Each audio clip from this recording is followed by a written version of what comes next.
네, 지금 코스닥에서 외국인의 매수 전환이 임박한 모습입니다. 양쪽의 수급을 보시면은 거래소 같은 경우는 큰 차이는 없거든요. 외국인이 계속 팔고 있고 기관은 매수하고 있고요. 다만 매수와 매도 규모가 크게 변화하지 않는 상황인데 코스닥 쪽에서 외국인 매수 전환을 눈앞에 두고 있는 상황입니다. 기관 쪽도 제한적으로 팔고 있어서 오늘은 거래소보다는 코스닥이 조금 더 힘을 내고 있는 상황인데요. 이쯤에서 큰 그림 그려보겠습니다. 토마토 투자클럽의 이재필 전문가입니다. 안녕하세요. 예, 안녕하십니까? 네, 전문가님. 오늘의 주제 보겠습니다. 사자성어로 제시를 해주셨는데요. 사필귀정이라고 달아주셨네요.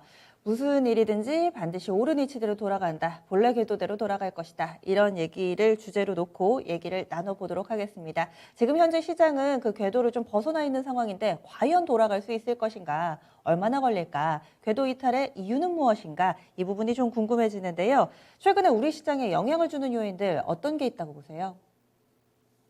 지금 현재 시장에서 좀 가장 큰 영향을 주고 있는 거는 뭐 굉장히 좀 시끄러운 요소수 같은 그 원자재 공급 대란이 가장 좀 큰 영향을 주고 있다라는 생각이 들고요. 그리고 또 이 시장이 조금 묘한 분위기가 지금 돌고 있는 것 같습니다. 예전에는 연준이 한마디를 하면 연준의 말은 곧 뭐 법이요 진리다 이러면서 이쪽에 그냥 따라가는 분위기였었는데요. 지금은 일부 연준의 말을 믿지 않는 그런 시장 분위기도 일부 감지가 되고 있는 그런 모습이고요. 미국 정치권도 마찬가지인 것 같습니다. 지금 얼마 전에 있었던 그 미국 주지사 선거가 있었죠. 버지니아 쪽에서는 마찬가지로 그 공화당 쪽이 이겼는데요. 이쪽도 민주당의 텃밭이었던 그런 지역이고요. 뉴저지에서는 민주당이 겨우 좀 승리를 했는데 이쪽 같은 경우는 그 바이든 대통령이 트럼프 전 대통령한테 뭐 한 10% 이상 차이로 월등하게 좀 압승을 했던 그런 지역인데 뭐 그쪽에서도 겨우 이겼다는 거 이런 부분들 때문에 미국 정부의 정책 추진 동력이 약화될 거다라는 그런 우려감이 좀 존재하고 있는 것 같습니다. 이렇게 세 가지로 압축해 주셨는데 그러면 하나씩 좀 뜯어서 보겠습니다. 요소수 부족 이야기가 한 2주, 3주 된 것 같아요. 그리고 정부 쪽에서도 요즘에 워낙에 좀 중요한 내용이다 보니까 베트남에서 들여온다, 호주에서 들여온다, 직구도 가능하다, 여러 가지 대책을 내놓고 있는 상황인데 원인이 해결이 돼야지 이 근본적으로 또 뭔가 해결이 될 것 같거든요. 원인이 뭐라고 보시는지 그리고 지금 현재 정부가 내놓고 있는 대책으로 이 부분이 어느 정도 좀 소강 상태를 맞이할 수 있을 것인가 여기에 대한 의견도 알려주세요. 일단 지나치게 경제적인 득실만 따진 그런 결과다라는 생각입니다. 이 요소도 마찬가지로 따지고 들어가 보면 저 석탄에서 만들고 저 천연가스에서 만드는데요. 석탄이나 천연가스를 태워서 거기서 수소를 뽑아서 공기 중에 78%가 있는 질소하고 반응을 시켜서 이걸로 암모니아를 만듭니다. 그리고 그 암모니아를 이산화탄소하고 저 반응을 시켜서 요소를 만들게 되는데요. 자, 지나치게 경제적인 득실만 따지다 보니까 우리나라에서는 뭐 저기 강원도 태백에 제가 고향이 강원도 태백인데요. 그쪽에 있던 탄광들도 중국산 석탄을 이렇게 사다 쓰면서 다 없애버렸어요. 자, 근데 이 요소수 같은 경우도 마찬가지였습니다. 예전에는 우리가 만들고 있었는데 중국에서 그냥 그러니까 뭐 환경을 해치면서 막 이렇게 생산한 그 값싼 요소수 그런 거를 이렇게 계속 갖다 쓰다 보니까 뭐 우리나라에서는 설비 자체가 없어버린 그런 모습이죠. 즉 우리나라는 생산 기술은 있지만 지금 설비가 없어서 이런 문제가 발생되고 있는 거고요. 아까 말씀드린 대로 환경을 해치면서 싸게 생산한 제품에 지나치게 의존한 결과다라는 생각이 듭니다.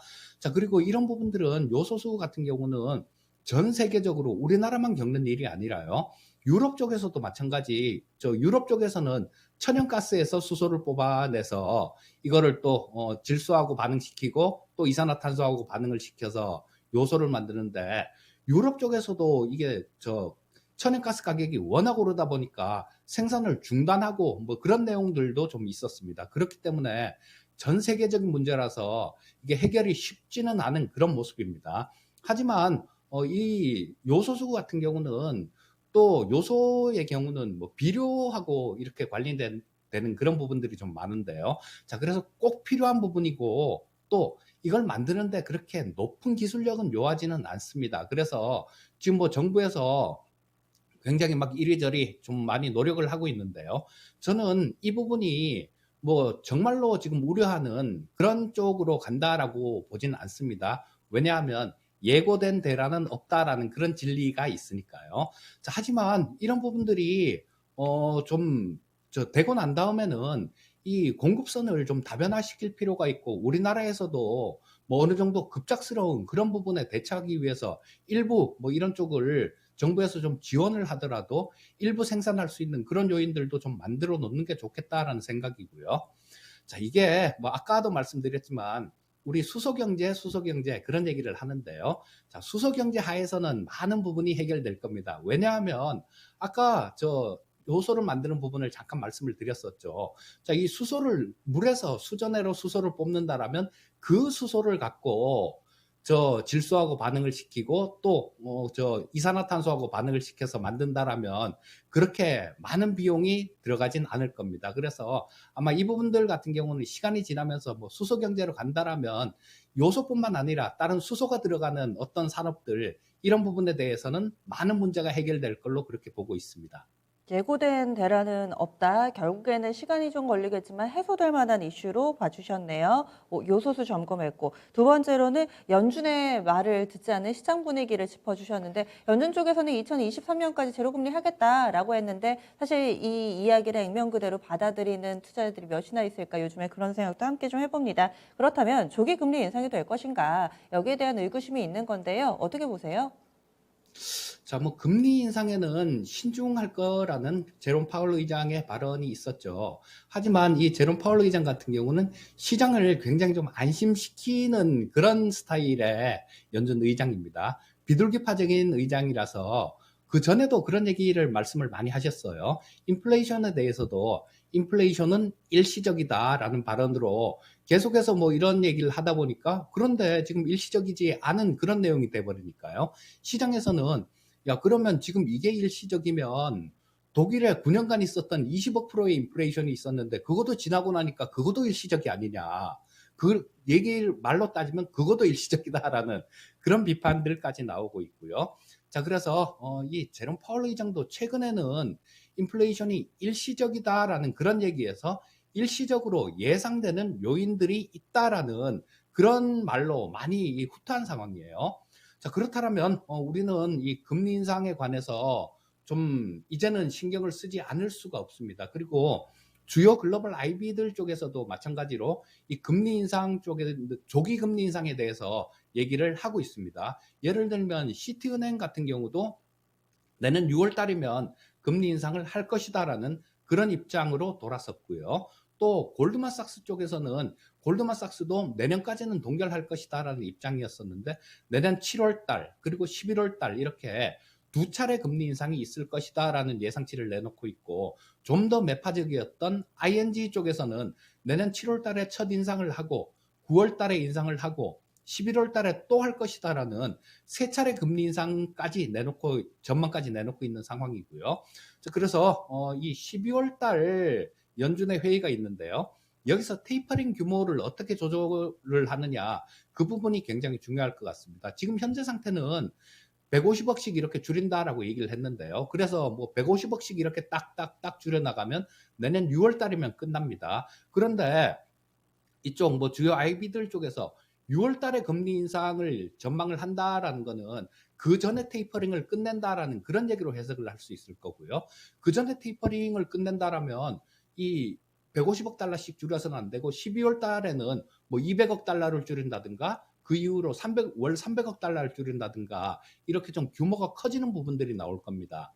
그래서 12월 연준 회의에서는 이 테이퍼링을 줄이는 규모가 얼마나 커지는지 그런 부분들을 좀 눈여겨본다라면 향후에 금리 인상에 대해서, 조기 금리 인상에 대해서 좀 더 정확하게 예측할 수 있을 걸로 생각됩니다. 네. 그리고 마지막으로는 이쪽 버지니아 주지사 선거에서 패배를 했죠. 게다가 원래는 전통적인 민주당 텃밭이었는데 이번에 공화당으로 승리가 넘어가면서 미국 정치권에서도 이 부분에 대한 여러 가지 해석들이 있었던 걸로 알고 있는데요. 그렇다면 바이든 행정부의 기존의 이 정책 드라이브를 거는 데 있어서 좀 어려움이 있을 것인가? 이 내용이 국내 주식 시장에는 어떤 영향을 미칠까?로 연결이 됩니다. 어떻게 판단하고 계신가요? 일단 뭐 지금 같은 경우는 민주당 내부 분열로 인해서 이렇게 된 거죠. 우리나라 같은 경우도 지금 여당이 180석을 갖고 있는데 이 부분이 아마 그때 2017년도 막 이때 뭐 일만 하려고 그러면 태클 걸고 그래서 국회에서 아무 일도 못했기 때문에 일을 좀 하라는 차원에서 아마 그렇게 표를 몰아줬을 거예요. 그런데 지금 미국이 딱 그 짝인 것 같습니다. 민주당 내부 분열로 뭐 지금 저 인프라 법안은 저 패배하고 난 다음에 소잃고 외양간을 고친 거죠. 부랴부랴 인프라 법안은 이렇게 통과를 시켰는데 시키고 또 뭐 다음 주 정도에 이 사회복지 법안에 대해서도 상정을 한다라고 얘기를 합니다. 근데 이 바이든 대통령은 뭐 이 사회복지 법안도 통과를 할 것이다라는 얘기를 하는데요. 자, 여기에 이렇게 예산도 많이 줄어들었는데 그 중심에는 조 맨친 의원이 있죠. 자, 이 조맨친 의원의 지역구는 웨스트 버지니아인데요. 그쪽이 석탄 생산을 굉장히 많이 하는 그런 지역입니다. 그렇기 때문에 이 사회복지 법안에 들어있는 그 친환경 쪽 예산들도 다 이쪽에 들어있으니까요. 이게 통과됐을 경우에는 자기 지역구에 좀 타격이 심할 것 같으니까 그래서 반대를 하고 있는 건데, 자, 지금 뭐 주지사 선거에서도 패배를 했기 때문에 이런 부분을 계속 고집을 한다라면 본인한테도 마이너스로 돌아갈 겁니다. 그래서 아마 이런 부분들이 어떻게 처리되느냐, 그 부분이 가장 좀 큰 문제인 것 같고요. 또 저 COP26에서 뭐 어떤 성과가 없었다라는 그런 비판이 있죠. 자, 근데 요거도 마찬가지로 이 사회복지 법안하고 연계시켜서 관찰을 해 봐야 된다라는 생각입니다. 만약에 이게 저 예정대로 다음 주 정도에 통과가 된다라면 오히려 그 주지사 선거에서 패배한 게 우리나라 시장이나 뭐 전 세계 시장 뭐 이쪽에는 긍정적으로 작용을 할 수 있을 거고요. 만약에 뭐 이 부분이 다음 주에 지금 저 표결에 붙인다라고 얘기를 했는데 또 미뤄지고 또 미뤄지고 이런 모습이 나온다라면 지금 미국이 현재 갖고 있는 예산이 12월 3일 날까지 돼 있는 임시 예산을 갖고 있습니다. 그리고 부채 한도도 마찬가지 12월 3일까지로 밀어놓은 상태예요. 완전히 해결된 상태가 아니기 때문에 뭐 여기서 또 미뤄지고 그런 모습이 나온다라면 이런 우려까지 한꺼번에 대해서 조금 시장을 고생시킬 가능성도 있겠다라는 생각이 듭니다. 그래서 시장에 영향을 미치는 요인 세 가지에 대해서 대내외적으로 점검을 해봤는데요. 그렇다면은 오늘의 큰 그림 어떻게 그려야 될까요? 예, 미국 증시 상승에도 계속해서 디커플링 되는 뭐 시장은 굉장한 스트레스를 주는 그런 모습입니다.